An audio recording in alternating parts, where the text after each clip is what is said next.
At 34, I'm still living at my childhood home with my mother. It's been 3 years since my father passed away, and I decided to stay here because I didn't want to leave her alone. During these years, we had unwelcome visitors, my brother Bob and his wife Jane. I've known Bob since his birth, and Jane, his middle school classmate, has been around almost as long. They've been a couple since then, and Bob would bring Jane home for vacations, so I got to know her quite well. To put it plainly, they've left a lasting impression on me, and not a good one. They used to bully me for fun. Our parents, both busy with their careers, were often away on weekends, and that's when Bob and Jane's torment would peak. We lived in a large mansion built by my father, a CEO. During those unsupervised times, Bob and Jane would trick me into playing hide and seek, only to trap me in a closet. They would cram it with stuff, making it impossible for me to get out. I'd be stuck there until just before our parents came home, and then I'd be punished for the mess in the closet. One day, my mother came home early and caught Bob and Jane in the act. She was furious, and after that, I was never locked in the closet again. However, the harassment didn't stop.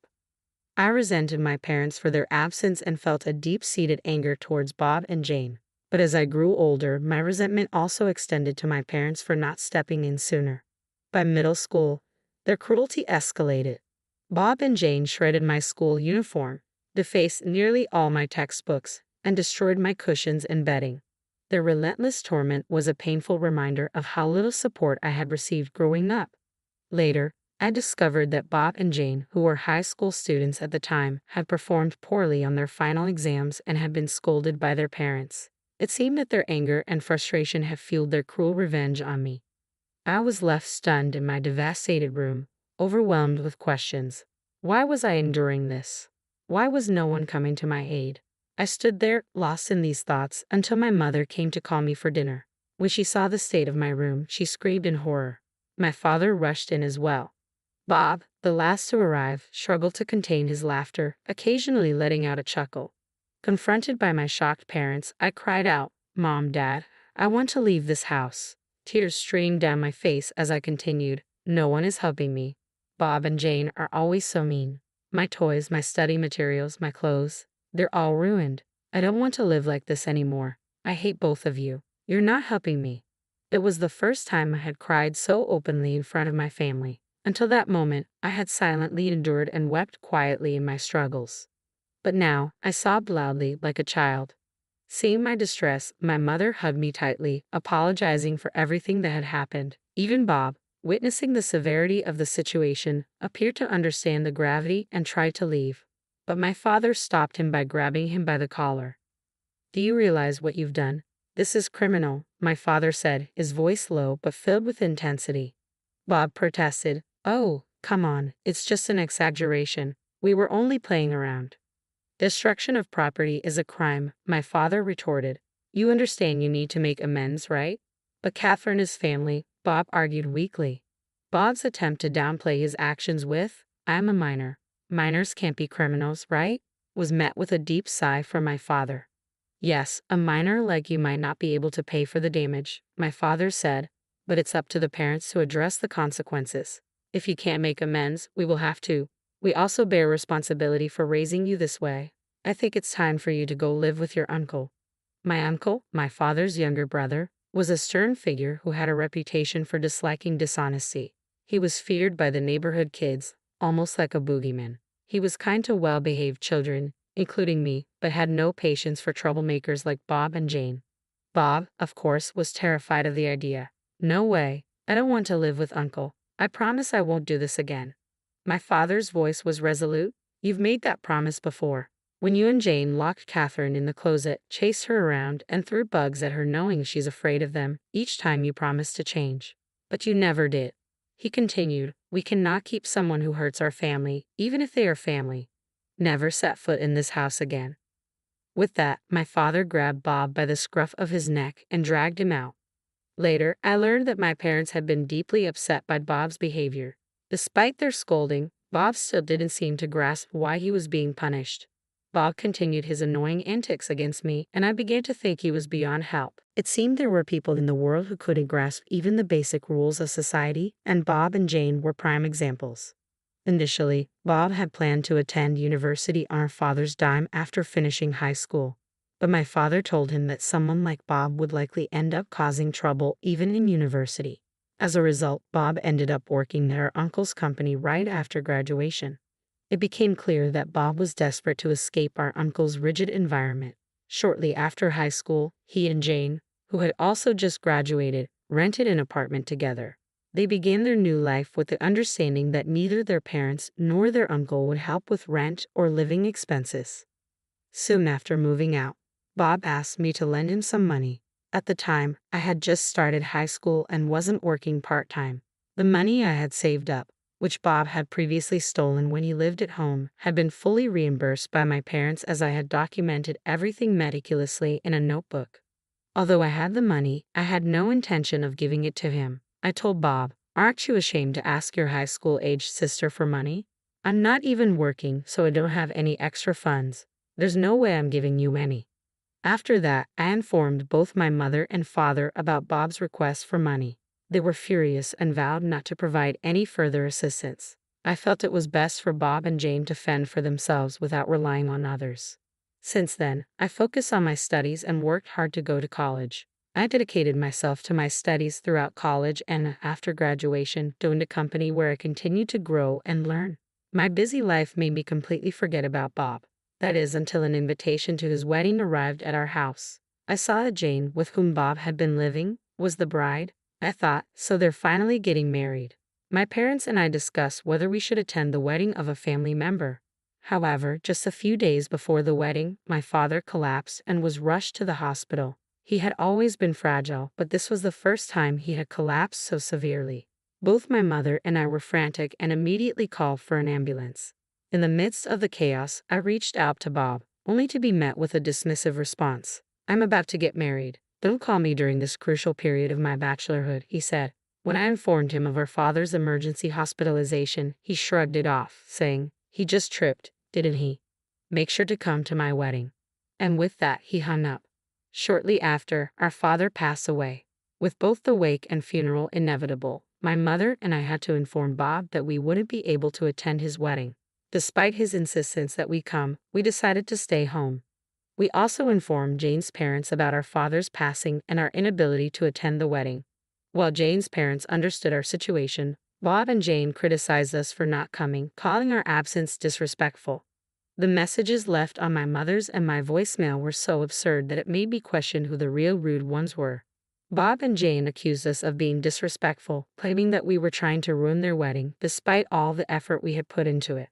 While my mother and I were occupied with arranging the funeral, Bob and Jane proceeded with their wedding as if our father's death was an afterthought. After that, my mother and I chose not to discuss the situation further, but it was clear that our relationship with my brother had been irrevocably damaged. Then, unexpectedly, Bob showed up at our doorstep. When I answered the intercom and heard, "I've got a delivery," I was taken aback to see Bob and Jane standing there. The monitor had only shown their silhouettes, so I was unprepared for their arrival. As soon as I opened the door, they barged in with large pieces of luggage, pushing me aside. Hey, what's the rush?" I protested. It seemed Bob had completely ignored our father's final command to never set foot in our house again. Bob and Jane rudely entered, dumped their luggage in the hallway, and began speaking to me without any regard for decency. "You and Mom need to leave this house immediately," Bob declared. "What?" I responded, shocked. "Isn't Mom diagnosed with dementia? This mansion isn't suited for someone like her or a loser like you who never improves," Bob continued. "A place like this should belong to glamorous people like Jane and me. So you need to get out right away." I was stunned. What on earth was my brother talking about? After 3 years since our father's death, he hadn't offered an apology, visited the grave, or made any effort to mend things. And now he was demanding the mansion. To make matters worse, he presumed her mother had dementia and was planning to evict her. I was left speechless. Just then, our mother emerged from a room at the back. "Catherine, what's going on?" she asked, her confusion evident. When she saw my brother and Jane, she said something that left me even more bewildered. "Oh, who might you be? If you're a stranger, please leave," she said. Bob and Jane burst into mocking laughter. "See," Bob said, "this is how she acts every time we call her. Her dementia must be getting worse." I'll leave it to you to take care of Mom, Bob said dismissively. You can have her. I'll take the mansion. After all, I'm the eldest son, so it's only right that I get the mansion. With that, Bob strode deeper into the house. Jane, mimicking Bob's demeanor, turned to me and our mother, saying, "Take the old lady and get out. I never want to see you again." I rushed to my mother's side, asking, "Mom, are you okay?" Feeling as though we were being forcibly evicted, my mother and I left the mansion, abandoning all the old furniture behind. We gathered our personal belongings and fled the house. Fortunately, a friend of mine, who was abroad and unable to manage his house, offered it to us. His cousin had been looking after it, but with his imminent transfer to another state next year, it seemed like perfect timing for us to use it. When we arrived at the house and set down our luggage, a sense of relief washed over us. We took a moment to breathe deeply and relax. Then my mother said with a hint of humor, "We've left that house, and I still can't stand how Bob and Jane acted. Maybe we should just sell it." I took the opportunity to ask the question that had been on my mind. "Bob said you have dementia, Mom. What's that about?" "Oh, that," she said, her tone reflective. "About 2 years ago, Bob and Jane began frequently asking me for money. They didn't attend their father's funeral or contact me afterward. I was baffled by their nerve to ask for money after treating me so poorly. So every time they called, I pretended not to recognize them and said, 'Who? I don't know you. You're a stranger to me, right?' It seemed Bob and Jane misunderstood my mother's indifference. They interpreted her treatment of them as forgetting who they were, assuming she genuinely had dementia because she no longer wanted anything to do with them. Regardless, I felt it was wrong to evict someone you believe has dementia. My mother quickly decided to move forward with selling the mansion.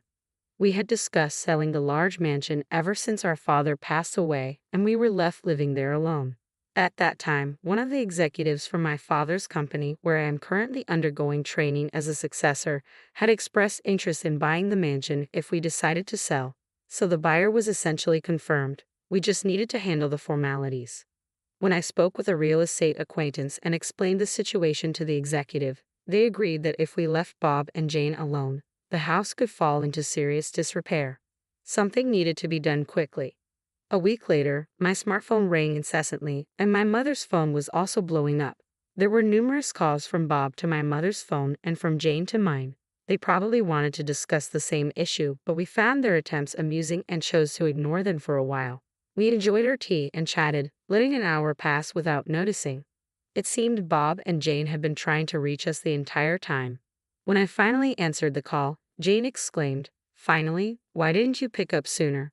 There's a huge problem. The house has been taken over." "Wait a minute," I said. "Didn't you two take over the house? I think we're the ones who should be saying we've been taken over." "No," Jane said, sounding panicked.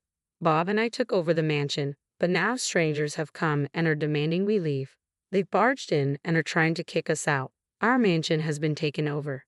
I couldn't help but burst out laughing. I was tempted to tell her that they were the ones who had unlawfully occupied the house in the first place. Chuckling, I replied, "You're talking about being taken over, but you're not even the legal owners. My mother, the rightful owner, sold the house to someone else. So the strangers you're talking about are the new owners, and you need to move out." "What?" "She sold it. But this mansion belongs to Bob." Jane was in shock. "When did anyone say that?" "Well, no one explicitly said it," I answered, "but Bob is the eldest son. Isn't it assumed that this house, along with the property and the company, would eventually be his? And that Jane would live elegantly as the CEO's wife in this mansion?" Despite everything, Jane was frantic and struggled to grasp the situation. I burst out laughing again. The fact that Jane thought Bob would automatically inherit the mansion and become the CEO of the company just because he was the eldest son was astonishing. Such naive thinking. Given Jane's firm belief, Bob likely shared the same misguided expectations about inheriting both the mansion and the company, despite no one ever promising him either. I laughed again at her absurd assumptions. "Bob as a CEO? You as the CEO's wife? How could you even entertain such fantasies? You're both still low-level employees at the company where you first started without any plans or education to succeed in the business." Jane was clearly taken aback by my words. Stunned, she retorted, "In that case, I'll just inherit the company from Uncle." I laughed even harder. You should at least check the company's personnel announcements. My uncle's cousin's son became the president last month. What? Jane was in disbelief. So there's no chance for Bob to become CEO, and I can't be the CEO's wife. That's correct, I confirmed. Can I hang up now? I don't think I need to talk to strangers anymore. Wait, please, Catherine, give us some money, Jane pleaded. Well, goodbye then, I said, ending the call. Later, I heard from my uncle about what happened next. Bob and Jane refused to leave the mansion, clinging to the pillars and stubbornly refusing to go. My uncle had to come and pick them up himself. It seems their strict training at my uncle's company had scared them so much that they cried when he took them away. They were placed at a mountain retreat owned by one of my uncle's acquaintances because they proved too unpredictable to be left on their own. My uncle warned them that if they didn't improve at the retreat, they might never leave the mountain. Despite this warning, they attempted to escape multiple times but were caught each time. As for me, the person handling the house management is my fiancé, who is currently working abroad. I'm living in his parents' house while he completes his long-term assignment. He plans to end his assignment this year and will soon be planning our wedding. My mother and uncle, who have helped us so much, will be invited to the wedding, but of course,